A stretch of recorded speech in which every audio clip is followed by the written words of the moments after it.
Johnny Carson built his legend on control. He could calm nervous stars, sharpen weak jokes, and keep an entire studio moving with one look. Yet, some guests were too wild, too strange, too fast, or simply too unpredictable for even Carson to fully contain. In those rare moments, the king of late night became the target, the witness, and sometimes the first person to break. Below are 9 guests who made Johnny Carson lose control on The Tonight Show. 1. Robin Williams broke Carson. Would you welcome, please, Robin Williams? Robin Williams had already become one of the rare guests who could tear through Johnny Carson's show again and again. So choosing a single defining Carson moment from Williams is almost unfair. However, one appearance keeps rising to the surface. March 4th, 1984. The night Robin made the king of late night and the entire studio laugh until the format started to buckle. Everything started with a televangelist. Robin's televangelist riff about healing household appliances, including the blender. This was the first warning sign. Carson had opened a normal conversation, and Williams answered with a full-body possession. The voice changed. The rhythm changed. An imaginary congregation appeared. A blender became a patient on the altar. Carson's genius was restraint. Interrupting Robin at the wrong second would break the spell. So he stayed close, smiled through the chaos, and let Williams build a church out of pure velocity. Carson comments on Robin's suit. Robin mutates it into the Quasimodo riff. That exchange shows why Williams was so dangerous on a talk show couch. A compliment about clothing should have been safe. With Robin, even courtesy had trapdoors. Carson offers a polite line, and Williams turns fabric into physical comedy, costume, and character in seconds. Carson loses the steering wheel, then accepts the ride. His laughter is the sound of a host recognizing that control has become impossible. Robin proposes tag team wrestling for politics. Carson answers, "I'll be there," then moves toward the break. That final beat is Carson recovering like a master. He joins the madness for one perfect line, then guides the show back to shore. Years later, Carson's admiration for Williams made sense. He was reportedly so taken by Robin's force that he whispered to a network executive that this young performer would go far. Hollywood soon proved Carson right, all because of one blender, and Carson's laughter that would not stop. 2. Carson saved Dean Martin. How many talk show hosts today could rescue a visibly intoxicated guest from wrecking the program, protect his dignity, and still create television people remember for decades? Almost none. Johnny Carson could. And on December 12, 1975, Dean Martin became the man lucky enough to receive that grace. By then, everyone knew Martin's reputation. The drink, the glass, the loose charm, the half-drifting smile. It had all become part of his public mythology. That night, he brought that entire mythology onto Carson's stage, and Johnny had to manage it in real time. Dean Martin criticizes Carson's suit and compares it to a tablecloth. Can you believe that? Dean Martin had just shredded Johnny Carson's wardrobe on national television. The suit, the fit, the people backstage. Everything was fair game. And watch Carson here. He never hardens. He never humiliates Dean for the laugh. He lets the insult land, absorbs the sting, and turns it into warmth. That is the hidden genius of Carson. He could be the target of the joke and still remain the safest man in the room. Then Dean begins to drift even further. Dean struggles through the names connected to his special, including Michael Landon and Little House on the Prairie. This is where Carson's brilliance becomes even clearer. A weaker host would expose the confusion. Carson protects it. He corrects gently, feeds Dean just enough information, and keeps the audience laughing with him rather than at him. A few days later, as the story goes, Martin spoke privately with Carson and admitted he had gone too far that night. He had been overserved, and he knew he had made Johnny's job harder. Carson simply smiled, put a hand on Dean's shoulder, and told him to take care of himself. Carson was more than a great host. He was a man of extraordinary character. 3. Art Carney and the No Pants Ambush. There was, in fact, one way to make Johnny Carson lose control, and turn into a real audience member. A guest needed more than strange voices or a few clever lines. He had to do something so unexpected that the entire room stopped behaving like a television studio. A new movie called Harry and Tonto, which has received great reviews. Couldn't be a nicer gentleman. Would you welcome Mr. Art Carney? Okay. Art Carney was a genius at that. He walked onto Carson's stage without his trousers. And that was only the beginning. Art Carney appears without proper trousers, and Carson eventually tells him to put them on as they move toward a commercial. Watch Carson's face here.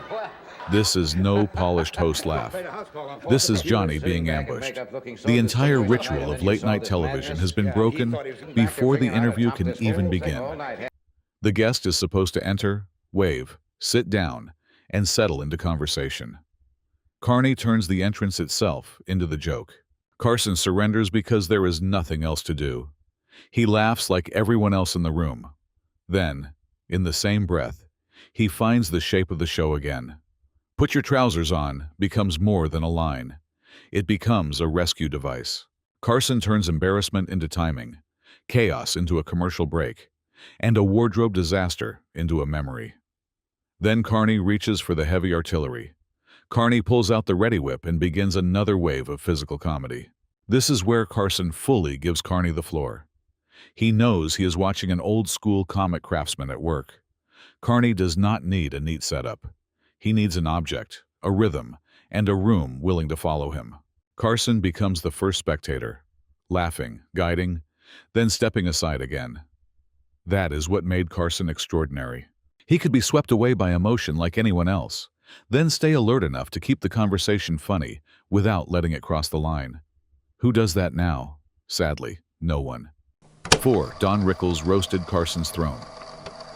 Mr. Warmth, Don Rickles. Don Rickles was one of the very few guests who could walk onto Johnny Carson's stage, insult the host to his face, and leave the audience loving him even more. That was the strange magic of Rickles. His comedy sounded like an attack, yet everyone in the room understood the affection underneath it. Carson understood it better than anyone. He knew Rickles was not there to behave. He was there to fire. Rickles tells the studio gate story, then needles Carson about being on television for 26 years. This is Rickles at full speed. He begins with a story about getting into the studio, then turns the whole thing into a public roast of Carson's throne. 26 years on the air suddenly becomes a weapon. Retirement becomes a punchline. Carson is no longer just the host, he becomes the target. And watch how beautifully he handles it. Carson does not fight for dominance. He lets Rickles swing, because he knows the audience came to see this exact danger. A lesser host would protect his ego. Carson protects the rhythm. He laughs, takes the hit, and gives Rickles room to reload. Then Rickles widens the battlefield. Rickles goes after Carson and Ed McMahon about money and their personal lives. By this point, Rickles is not simply telling jokes. He is controlling the table. Carson and Ed become part of the act, and the whole room starts to feel like a private party the audience has somehow been allowed to enter. That was Carson's gift. He knew when to lead, and he knew when to become the best target in the room. Rickles could make him lose composure because Carson trusted the man behind the insult. That trust turned a roast into late-night history. 5. When nonsense took over. Robin Williams overwhelmed Carson with speed. Dean Martin tested him with looseness. Art Carney broke the room with pure physical surprise. Don Rickles attacked Carson's throne and made him enjoy every hit. Howie Mandel was different. Would you welcome Howie Mandel? He did something quieter, stranger, and in some ways harder to control. He made nonsense sound innocent. He told stories so absurd that Carson could not simply correct them, because the mistake was the entire joke. That was the danger of Howie. He did not storm the show. He slowly bent the logic of the room. Howie Mandel tells the story about getting an infection from lying on a public toilet seat. This is a dangerous place for any talk show host. The subject is awkward. The details are strange. The whole story could easily become too crude, too uncomfortable, or too childish. Carson saves it by refusing to panic. He listens with that careful half-smile, asks just enough, and lets Howie keep digging. That is the skill. Carson understands that Howie's comedy depends on sincerity. The more seriously Howie explains the impossible, the funnier it becomes. So Carson does not flatten the story. He gives it oxygen. Then, Howie turns the strangeness into something physical. Howie suddenly appears to have smoke coming from his body. This is where Carson truly cracks. The interview has stopped being a conversation and become a small stage illusion. Carson is no longer reacting to a punchline. He is reacting to a guest who has somehow brought a special effect onto the couch. His laughter is real, because the surprise is real. Still, he never lets the moment turn messy. He jokes about Howie needing to be checked, plays along with the absurdity, and keeps the audience inside the bit. Then comes the perfect final proof of Howie's backwards logic. Howie asks for paper and draws a fish to explain his diving lesson. By now, Carson has surrendered to Howie's world. He holds the paper, follows the explanation, and treats the nonsense as if it deserves careful attention. That was Carson's greatness. Even when a guest made no sense at all, he knew how to make the madness feel graceful. 6. The volcano that stunned Carson. Guests did not always make Johnny Carson lose control in a joyful way. Some of them dropped him into a black hole of confusion, where the only honest question was, what on earth is this person talking about? Crispin Glover was one of those people. Long before he sat across from Carson, Glover had already built a reputation for being almost impossible to read. Friends, collaborators, and people around him often seemed to reach the same conclusion. Crispin was not performing eccentricity for attention. He appeared to live inside it. His thoughts moved sideways. His jokes had strange corners. His confidence could feel fascinating, exhausting, and completely unreachable. Then he brought that energy to Johnny Carson. Crispin explains his interest in old books, including the strange book about rat catching. This is where Carson begins trying to catch up. With most guests, one good question gives the host a path. With Crispin, every answer opens another hallway. The subject starts as antique books, then slips into rat catching, then bends into something more obscure. Carson keeps nodding, keeps listening, keeps searching for the handle. When he calls it the mind-bender, it sounds like a joke and it also feels like a confession. Even Carson cannot fully map the room he has just entered. Then, Crispin brings out the volcano. Crispin presents his homemade volcano and begins singing while trying to make it work. At that point, the interview becomes something closer to accidental performance art. Carson watches, smiles, pauses, and tries to stay courteous while the moment drifts far beyond normal talk show rhythm. As the story goes, Carson later spoke privately with Crispin and gently suggested that he lower the ego just a little. Crispin, naturally, did not listen. And that was fine. Carson respected difference and still knew how to draw a line. That was the backbone of a true television player. 7. The shaving cream sex symbol. Would you welcome Burt Reynolds? Hey! After Crispin Glover, Carson had faced confusion in its strangest form. Burt Reynolds brought a very different kind of trouble. He was one of Hollywood's great masculine icons, the kind of star who could walk into a room and make the room adjust around him. That was exactly why he was so dangerous on Carson's stage. Burt did not protect the image. He played with it. He took the sex symbol, bent it, smeared it, squeezed it into ridiculous shapes, then waited for Carson to react. And Carson had no warning. Burt Reynolds walks out with shaving cream covering his face. This is the perfect ambush. A guest is supposed to arrive polished, camera-ready, and safely glamorous. Burt walks out looking like the makeup room lost a fight. For a man whose face was part of his legend, that choice is almost rebellious. Carson's reaction tells the whole story. He tries to stay professional, then immediately admits he had no idea Burt was going to do this. That is the beauty of the moment. Carson is surprised for real, and he lets the audience see it. He does not over-control the joke. He gives Burt space, asks the obvious questions, and turns a bizarre entrance into a warm, effortless exchange. Then Bert attacks the image again. Bert appears in the tight leather outfit, then lets out the strange little giggle that Carson cannot ignore. This is where Carson starts dissecting the myth. Where does a man keep his wallet in that outfit? Where does he put a comb? How can a sex symbol survive with a laugh like that?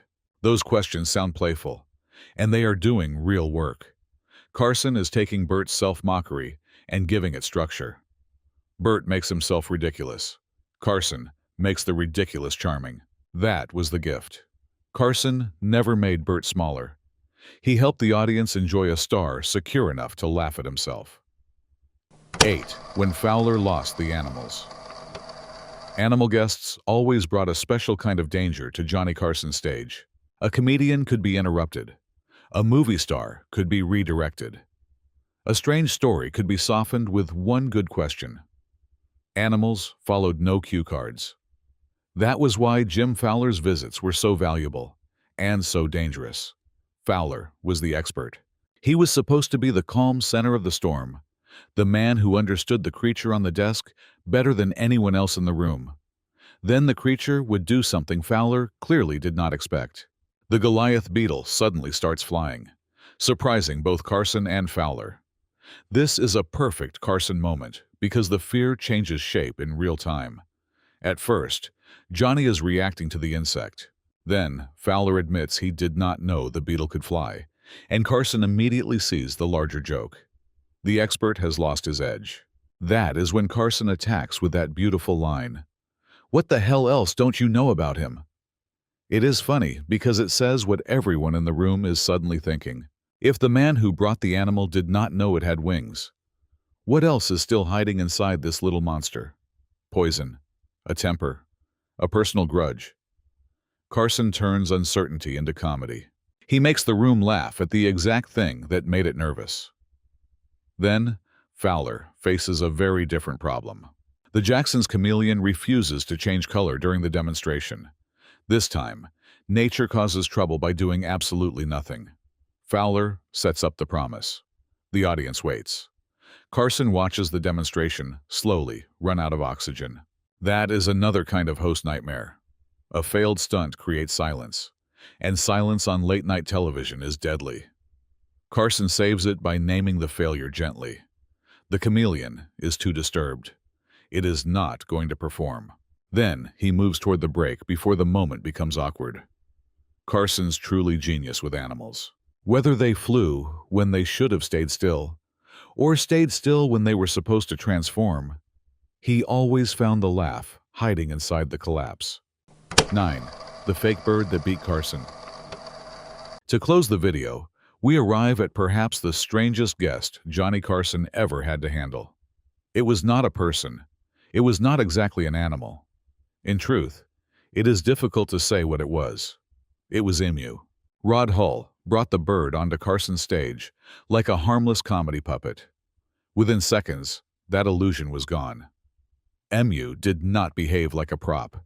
He behaved like a rude, territorial creature with a personal problem against Johnny Carson. And Carson, to his credit, accepted the rules. Rod Hull warns that Emu is a little upset, and the bird immediately attacks Carson's desk. This is where Carson becomes the perfect victim. He knows, of course, that Emu is a puppet. Everyone knows. Yet, the joke only works if Carson treats the bird as real enough to be dangerous. So he does. He asks why it is acting that way. He reacts with genuine surprise. He lets the desk become unsafe. That choice gives Rod Hull the entire room. Carson does not kill the fantasy by pointing out the obvious.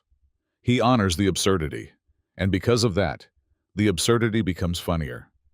Then Emu gets Carson to lower his guard. Carson tries to check Emu's age by looking at its leg. Then Emu attacks again and later goes after the coffee. This is classic Carson under pressure. He has been pulled into a ridiculous ritual, asked to inspect a fake bird's leg like a serious naturalist, and punished for cooperating. Then the coffee gets involved, and the set itself starts to feel under attack. Carson's line says everything.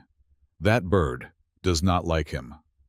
By then, he is no longer simply hosting the bit. He is inside it. He is the target, the witness, and the first audience member at the same time. That was Carson's greatness. He could let a guest win, even when the guest was a violent fake bird, and somehow come out looking bigger.